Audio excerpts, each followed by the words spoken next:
मेरे क्रूर हस्बैंड। अब तक आपने सुना कि दोनों के चेहरे पसीने से भीगा हुआ था। मोक्ष के होठों पर एक मुस्कान थी और उसके चेहरे से एक सुकून छलक रहा था जो कई दिनों बाद दिखा था। अब तक जैस्मिन भी काफ़ी हद तक नॉर्मल हो गई थी। तभी उसने मोक्ष के कंधे पर हाथ रखा जिससे मोक्ष उसे देखने लगा और उसकी आंखों में देखते हुए हल्के से उसके होठों को चूम लिया और उसके ऊपर से उठकर उसके बगल में लेट गया और जैस्मिन को अपनी बाहों में भर लिया। जैस्मिन भी बहुत थक गई थी, इसीलिए वो भी मोक्ष की बाहों में सिमट गई और कुछ ही देर में दोनों नींद की आगोश में चले गए। अब आगे। अगली सुबह मोक्ष की आंखें खुली तो उसने खुद को बेड पर अकेले पाया। उसने धीरे धीरे अपनी आंखें खोली और उठकर बैठ गया। आज मोक्ष काफ़ी रिलैक्स फील कर रहा था। उसको रात को नींद भी काफ़ी अच्छी आई थी। वह एकदम से उठा और जिम करने चला गया। उधर जैस्मिन साहिल और विवेक को ब्रेकफास्ट करवा रही थी कि उन्हें ऊपर से मोक्ष आता दिखा और वो जल्दी से नीचे आया और एकदम से डाइनिंग टेबल पर बैठकर फटाफट ब्रेकफास्ट किया और बिना विवेक का इंतजार करे ही ऑफिस के लिए निकल गया। विवेक भी उसे देखकर जल्दी में उठा और भागते हुए अपनी कार से ऑफिस के लिए निकल गया। उन दोनों को ऐसे भागते देख जैस्मिन ने साहिल से कहा, "तुम माय लिटिल चैम्प, आपके डैडी और चाचू तो गए, अब हम क्या करेंगे?" जैस्मिन की बात पर साहिल ने उसे हग करते हुए कहा, "अब साहिल अपना होमवर्क करेगा, फिर मम्मा और साहिल हाइड एंड सीक खेलेंगे, फिर साहिल मम्मा का भजन सुनेगा, फिर साहिल और मम्मा रेस्ट करेंगे, फिर साहिल मम्मा के साथ डिनर बनाएगा।" साहिल की बातें सुनकर जैस्मिन के चेहरे पर एक मुस्कान आ गई और साहिल को लेके अपने स्टडी रूम में चली गई जहां वो साहिल के साथ साथ अपनी भी पढ़ाई करती थी। मोक्ष और जैस्मिन की लाइफ इस वक्त तो सेटल हो गई थी, लेकिन आने वाला टाइम इन दोनों के लिए क्या नई मुसीबत आने वाला है ये तो वक्त ही जानता है। उधर विवेक और नवीन आपस में डिस्कस कर रहे थे। उन दोनों के चेहरे पर काफ़ी टेंशन के भाव थे। तभी नवीन ने विवेक से कहा, "सर, मुझे लगता है कि अब हमें इस बारे में बॉस से ही बात करनी पड़ेगी।" नवीन की बात सुनकर विवेक ने हाँ में सिर हिला दिया और दोनों मोक्ष के केबिन की तरफ चले गए। उधर मोक्ष अपने केबिन में बैठा था और उनके सामने अमृत भट्ट थे जो मोक्ष को अपने बेटे के इंडिया आने की खुशी में पार्टी इनविटेशन देने आए थे। मोक्ष उनसे बात ही कर रहा था कि विवेक और नवीन उसके केबिन में इंटर हुए और मोक्ष और अमृत उन्हें देखने लगे। विवेक और नवीन ने एक साथ अमृत भट्ट को ग्रीट किया, "हेलो मिस्टर भट्ट।" विवेक और नवीन की बात पर मिस्टर भट्ट ने मुस्कुराते हुए हाँ में सिर हिला दिया और तभी मोक्ष ने बिना विवेक और नवीन की तरफ देखे बोला, "हमारे न्यू ब्रांड की मॉडल का एक्सीडेंट हो गया, यही बताने आए हो ना?" मोक्ष की बात सुनकर विवेक और नवीन का मुंह खुला गया और विवेक ने हैरानी से उससे पूछा, "तुम्हें कैसे पता?"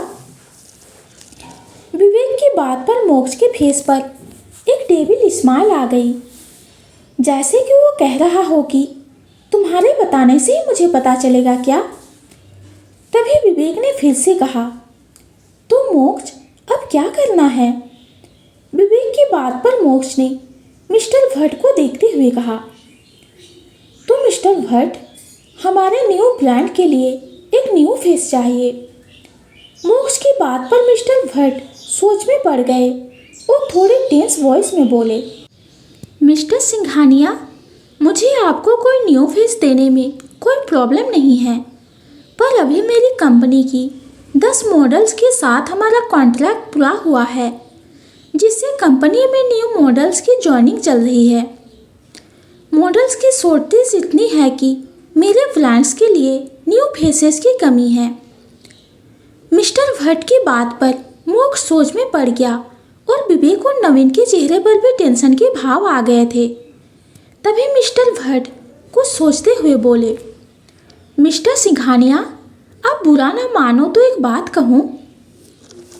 मिस्टर भट्ट की बात पर मोक्ष की आंखें छोटी हो गई और उसने मिस्टर भट्ट को देखते हुए हाँ में सिर हिलाया। मिस्टर सिंघानिया, आपको एंटरटेनमेंट इंडस्ट्री में कोई न्यू फेस ढूंढने की ज़रूरत नहीं है। आपके पास ऑलरेडी एक न्यू फेस है। डोंट माइंड, बट आपके न्यू लिपस्टिक ब्रांड के लिए आपकी वाइफ बेस्ट है। मिस्टर भट्ट की बात सुनकर मोक्ष के फेस के एक्सप्रेशन ठंडे हो गए और विवेक और नवीन को तो पसीना आने लगे। तभी विवेक मन में कहा, लगता है ये बुढ़ा आज यहाँ से पिट के जाएगा। मिस्टर भट्ट भी मोक्ष के गुस्से को भाप सकते थे, इसीलिए उन्होंने बात को संभालते हुए कहा, मिस्टर सिंघानिया, मेरे कहने का मतलब वो नहीं है। मेरा एक्सपीरियंस कहता है कि मैंने मिसेस सिंघानिया जैसे फेशियल फीचर्स बहुत कम देखे हैं। She is natural beauty, her heart shape lips और उनका वो चिन का मोल, चबी चीक्स होने के बाद भी विजिबल जो line, that's rare. Mister Singhania, मेरी बात का बुरा मत मानिएगा। मैं तो बस आपको एक सजेशन दे रहा था और मैं पूरी कोशिश करूँगा कि मुझे एक न्यू फेस आपके लिए मिल जाए। ओके मिस्टर सिंघानिया, अब मुझे चलना चाहिए। ऐसा कह के मिस्टर भट्ट उठे और मोक्ष से हैंडशेक किए और उसके केबिन से चले गए। उनके जाने के बाद काफ़ी देर तक मोक्ष के केबिन में शांति का माहौल बना रहा। मिस्टर भट्ट जा चुके थे, लेकिन उनकी कई बातें मोक्ष के माइंड में चल रही थी। तभी विवेक ने कहा, मोक्ष, I think mister Bhatt was right. मैंने भी अपने फ्रेंड्स के लिए कितनी मॉडल्स का सिलेक्शन किया है, लेकिन जैस्मिन जैसे फीचर्स नहीं देखे। मुझे तो लगता है कि इस ब्रांड के लिए जैस्मिन को चांस देना चाहिए। विवेक की बात सुनकर मोक्ष उसे देखने लगा और अपनी कोल्ड वॉइस में बोला, इस ब्रांड में मेल मॉडल कौन है? मोक्ष की बात पर विवेक के चेहरे पर मुस्कुराहट आ गई, क्योंकि वो जानता था कि मोक्ष उससे ये जरूर पूछेगा। जिस पर उसने गला साफ करते हुए कहा, समीर अरोड़ा। विवेक की बात पर मोक्ष ने कहा, मेल मॉडल चेंज कर दो। मोक्ष की बात सुनकर विवेक और नवीन मुंह खोले एक दूसरे को देखने लगे और विवेक ने हड़बड़ाते हुए कहा, दैट्स नॉट पॉसिबल मोक्ष। समीर अरोड़ा इंटरटेनमेंट कंपनी की ए लिस्ट मॉडल्स की लिस्ट में आता है। He is a best model. अगर हम उसे रिप्लेस कर देते हैं तो इतनी जल्दी दूसरा कौन सा मॉडल मिलेगा? विवेक की बात पर मोक्ष ने पेपर वेट को घूरते हुए कहा, वो जो भी हो, लेकिन जैस्मिन का प्यार समीर अरोड़ा के साथ नहीं होगा। पर मोक्ष, तुम्हें समीर से प्रॉब्लम क्या है? विवेक की बात पर मोक्ष ने उसे कुछ पल घूर के देखा और फिर नजरें फेरते हुए बोला, तुम जानते हो ना समीर अरोड़ा कितनी मॉडल्स का क्रश है। पता नहीं कौन सा मैजिक करता है सब पे, और उसका नेचर भी कितना जॉयफुल है। मैं नहीं चाहता कि जैस्मिन उससे मिले। मोक्ष की बात सुनकर विवेक ने एक नज़र नवीन को देखा और जोर जोर से हंसने लगा, जिसे देखकर मोक्ष उसे खा जाने वाली नजरों से घूरने लगा, जिससे विवेक एकदम से चुप हुआ और अपनी हंसी रोकते हुए बोला, मोक्ष, मुझे यकीन नहीं हो रहा कि तुम्हें समीर से जेलसी हो रही है। विवेक की बात पर मोक्ष ने उससे कहा, ओके, घर जाने से पहले एक फीमेल मॉडल अरेंज कर लो। मोक्ष की बात सुनकर विवेक ने कहा, ओके ओके, डोंट एंग्री, हम समीर को रिप्लेस कर देंगे। विवेक की बात सुनकर मोक्ष के फेस पर एक टेबल स्माइल आ गई। तभी उसके कानों में नवीन की आवाज़ आई, बॉस, आई थिंक इस ब्रांड का सूट आपको करना चाहिए, जिससे हमारे कई बेनिफिट्स हैं, जैसे मैम और आपकी केमिस्ट्री काफ़ी स्ट्रॉन्ग होगी, मैम आपके साथ कंफर्टेबल रहेगी और उनकी आइडेंटिटी भी हाइड हो जाएगी और मैम किसी मेल मॉडल्स के फ्लर्ट या टच से सिक्योर हो जाएगी। नवीन की बात सुनकर विवेक ने खुश होते हुए कहा, वेरी गुड नवीन, मैंने ये क्यों नहीं सोचा। वहीं नवीन की बात पर मोक्ष ने सामने देखते हुए कहा, तुम्हारी बात सही है, पर मैं ये शूट नहीं कर सकता क्योंकि गलती से भी मेरी आइडेंटिटी पब्लिक हो गई और मेरे राइवल्स ने मुझे पहचान लिया तो उन्हें मुझे हार्म करने का मौका मिल जाएगा और न्यू राइवल्स भी मुझे या जैस्मिन को टारगेट कर सकते हैं एंड नॉर्मल पब्लिक भी मेरी हाइड आइडेंटिटी को जानने लगेगी। मोक्ष की बात सुनकर विवेक और नवीन ने एक साथ हाँ में सिर हिलाया और कुछ सोचने लगे। तभी मोक्ष ने एक नज़र उन दोनों को देखा और उनके फेस पर एक स्माइल आ गई। मोक्ष ने विवेक और नवीन को देखकर एक स्माइल की और विवेक से बोला, विवेक, इस शूट में मेन लीड का रोल तुम करोगे। मोक्ष की बात सुनकर विवेक की आंखें बड़ी हो गई और उसने हड़बड़ाते हुए कहा, जैस्मिन के साथ मैं?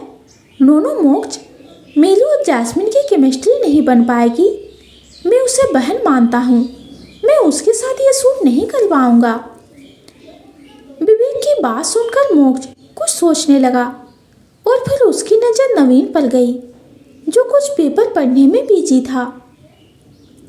तभी मोक्ष ने उससे कहा, नवीन, इस शूट में तुम मेल लीड हो एंड दैट्स फाइनल। मोक्ष की बात सुन के नवीन की आंखें बड़ी हो गई और उसने एक बार अपना सलाइवा गटका और मन में सोचने लगा, ओ गॉड, ये कहाँ फंस गया। अब अगर मेरा मैम को टच करना बॉस को बुरा लगा तो उस सूट का तो पता नहीं, पर बॉस मुझे सूट कर देंगे।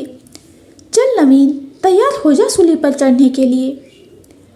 नवीन के चेहरे पर डर और घबराहट देखकर मोक्ष टेबल स्माइल करने लगा और विवेक से बोला, जैस्मिन की आइडेंटिटी हाइड रहनी चाहिए। जिसके जवाब में विवेक ने हाँ में सिर हिला दिया, जिससे मोक्ष बालकनी में चला गया और सिगरेट जलाकर उसकी कस लेने लगा। उधर नवीन के फेस पर डर देखकर विवेक ने मुस्कुराते हुए कहा, क्या हुआ नवीन, डर लग रहा है? जिसके जवाब में नवीन उसके पास आया और बोला, डर तो लगेगा ही ना सर, आपको तो पता है ना कि बॉस कितने शॉर्ट टेम्पर्ड हैं। अगर मेरा कोई टच बॉस को पसंद नहीं आया तो, और उस सूट में भी मुझे मैम को कमर से पकड़कर अपनी तरफ खींचना है और लिप्स को थंब से टच करना है। सर, ये एक सेंचुअल एड है। हाँ, मैंने पहले भी कई एड शूट किए हैं, लेकिन इस बार मुझे बहुत डर लग रहा है। मैं मैम को कैसे टच करूँगा? नवीन की बात सुन के विवेक मुस्कुरा दिया। मैं जानता हूँ नवीन कि मोक्ष शॉर्ट टेम्पर्ड है, लेकिन वो तुम पे ट्रस्ट करता है, इसीलिए तुम्हें ये अपॉर्चुनिटी दी है। फिर उसके कंधे पर हाथ रखकर बोला, बस अपनी इंटेंशन सही रखना, सब ठीक होगा। ऐसा कहकर विवेक किसी काम से अपने केबिन में चला गया और नवीन सोच में पड़ गया। देखते ही देखते रात हो गई। मोक्ष के विला में जैस्मिन और साहिल हॉल में खेल रहे थे। जैस्मिन साहिल को पकड़ रही थी और साहिल हंसते हुए इधर उधर भाग रहा था। तभी विवेक और मोक्ष एक साथ हॉल में आए और उन दोनों को देखने लगे, लेकिन साहिल और जैस्मिन अपने में इतने मस्त थे कि उन्हें किसी के आने का एहसास ही नहीं हुआ। और वहीं मोक्ष एकटक जैस्मिन को देखने लगा और अपना सिर नामे हिलाते हुए खुद से बोला, कब बड़ी होगी तुम? ऐसा कह के उसके फेस पर एक स्माइल आ गई और वो मुस्कुराते हुए अंदर जाने लगा और उसके पीछे विवेक भी चला गया। लेकिन साहिल और जैस्मिन को खेलते देखकर विवेक की आंखों में एक चमक आ गई थी। वो दोनों अब तक हॉल में रखे सोफे के पास आ गए थे और मोक्ष सोफे पर बैठ गया था। तभी विवेक ने कहा, है जैस्मिन, क्या मैं भी तुम दोनों के साथ खेलूं? मुझे ना भागने में बहुत मज़ा आता है। विवेक की बात सुन के मोक्ष को खांसी आ गई और वो सोचने लगा, मैं तो जैस्मिन को ही बच्चा समझ रहा था, लेकिन मैं इसे कैसे भूल गया? सारे बच्चे मेरे ही पास आने थे क्या? मोक्ष अपनी सोच में ही था कि उसके कानों में जैस्मिन और साहिल के हंसने की आवाज़ आई, जिससे उसने उनकी तरफ देखा तो जैस्मिन और साहिल विवेक पर हंस रहे थे और विवेक उन दोनों को घूर रहा था। तभी मोक्ष ने एक नज़र जैस्मिन को देखा और बोला, मुझे भूख लगी है। मोक्ष की बात सुनकर जैस्मिन ने एकदम से उसे देखा और बोली, हाँ हाँ, डिनर तैयार है, आप फ्रेश हो लीजिए, मैं डिनर लगाती हूँ। जैस्मिन की बात सुन के मोक्ष और विवेक ने हाँ में सिर हिला दिया और कुछ ही देर में सब डाइनिंग टेबल पर बैठकर डिनर कर रहे थे। डिनर करने के बाद मोक्ष उठा और अपने रूम में चला गया। विवेक भी अपने रूम में जा चुका था और जैस्मिन साहिल को अपनी गोद में लेके हॉल में घूम घूम कर साहिल को भजन सुना रही थी और साहिल भी बड़े आराम से उसके गले में अपनी बाहें डालकर और उसके कंधे पर सिर रखकर उसका भजन सुन रहा था। उधर मोक्ष अपने रूम के बाहर कॉरिडोर में सिगरेट पीते हुए उन दोनों को देख रहा था। वो अपने मन में इस वक्त बहुत कुछ सोच रहा था। अच्छा हुआ मैंने जैस्मिन को मेडिसिन दे दी। अभी साहिल के होने से ही वो मुझे इस तरह इग्नोर करती है और जब गुस्सा आ जाता तो जैस्मिन मुझ पर ध्यान ही नहीं देती। तभी जैस्मिन की नज़र उसे ही देख रहे मोक्ष पर गई, जिससे जैस्मिन मुस्कुरा दी और मोक्ष ने उसे आंखों से ही ऊपर आने का इशारा किया, जिसे समझकर जैस्मिन ने आंखों से साहिल की तरफ इशारा कर दिया और हॉल में घूम घूम कर साहिल की बैग सहलाने लगी। जैस्मिन को देखकर मोक्ष भी अपने रूम में चला गया और अपना काम करने लगा। कुछ देर में उसे पायल की छमछम सुनाई दी, जिससे उसने एक नज़र डोर पर देखा, जहां जैस्मिन साहिल को अपनी गोद में लिए रूम में आ रही थी। जैस्मिन धीरे कदमों से रूम में आई और साहिल को बड़े प्यार से बेड पर लिटा दिया और मोक्ष के पास जाकर बोली, सोना नहीं है आपको? जैस्मिन की बात सुनकर मोक्ष ने डेविल स्माइल करते हुए उसे अपनी बाहों में भर लिया और कसकर जगड़ते हुए कहा, सोना तो है, लेकिन तुम चाहो तो रात भर जाग भी सकता हूँ। मोक्ष की बात पर जैस्मिन ने उसके सीने पर मारते हुए कहा, धत, सीधा जवाब नहीं देना आता आपको? जब देखो तब यही सब सोचते हो। जैस्मिन की बात सुनकर मोक्ष मुस्कुराने लगा और उसके नेक पर अपना फेस रब करने लगा, जिससे जैस्मिन ने कहा, मोक्ष आज नहीं, आज साहिल है। जिसके जवाब में मोक्ष ने आंखें बंद किए जैस्मिन के नेक पर अपनी होठ चलाते हुए कहा, तो उसे विवेक के पास भेज देते हैं। मोक्ष की बात सुन के जैस्मिन उसे देखने लगी और मुस्कुराते हुए बोली, आज मुझे साहिल के पास सोना है। दिन में उसे हल्का सा फीवर था, मैंने उसे काढ़ा पिला दिया था, लेकिन रात में फिर से ना आ जाए। जैस्मिन की बात सुन के मोक्ष ने कुछ नहीं कहा, वो साहिल को देखने लगा। जैस्मिन भी साहिल को देख रही थी कि उसने साहिल को देखते हुए कहा, मोक्ष आपको नहीं लगता कि अमित भाई को फिर से शादी कर लेनी चाहिए? क्योंकि साहिल को तो माँ मिल गई, लेकिन अमित भाई की पूरी लाइफ पड़ी है। और मैंने भी साहिल से सुना है कि वह अक्सर रूही दीदी की फ़ोटो से बातें करते हैं। जैस्मिन की बातें सुनकर मोक्ष बस मुस्कुरा दिया और बोला, जैस्मिन, अमित भाई ने कई बार शादी के बारे में सोचा है, लेकिन उन्हें कोई ऐसी लड़की नहीं मिली जो साहिल को रियल मॉम जैसा प्यार दे। उन लड़कियों को बस अमित भाई की प्रॉपर्टी से मतलब था, इसीलिए उन्होंने खुद ही साहिल को माँ का प्यार देने की कोशिश की। और दादी के पास जाने के बाद साहिल ने कभी माँ का जिक्र नहीं किया, तो अमित भाई ने भी इसके बारे में नहीं सोचा। मोक्ष की बात सुन के जैस्मिन ने कहा, पर लाइफ ऐसे भी तो नहीं कटेगी ना?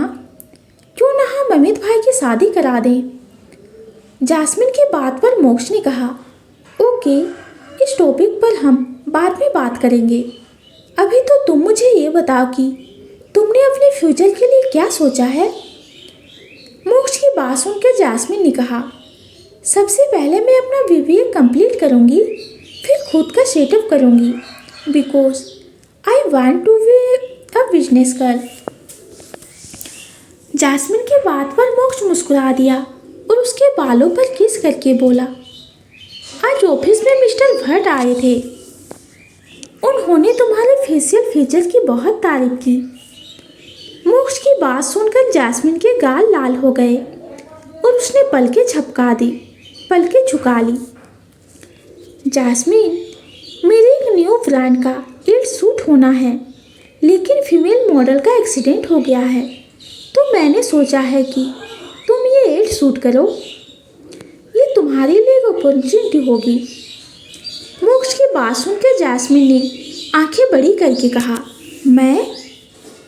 जास्मिन की बात सुन के मोक्ष, जो एकटक उसके फेशियल फीचर देख रहा था, उसने हाँ में सिर हिला दिया, जिससे जास्मिन बोली, पर मोक्ष, मुझे मॉडलिंग नहीं आती, मैं कैसे करूँगी। तो दोस्तों, आगे की स्टोरी जानेंगे हम अगली वीडियो में। आज की स्टोरी आप सबको कैसी लगी कमेंट में ज़रूर बताइए। कहानी पसंद आती है तो चैनल को लाइक और सब्सक्राइब कीजिए। कहानी सुनने के लिए आपका बहुत बहुत धन्यवाद।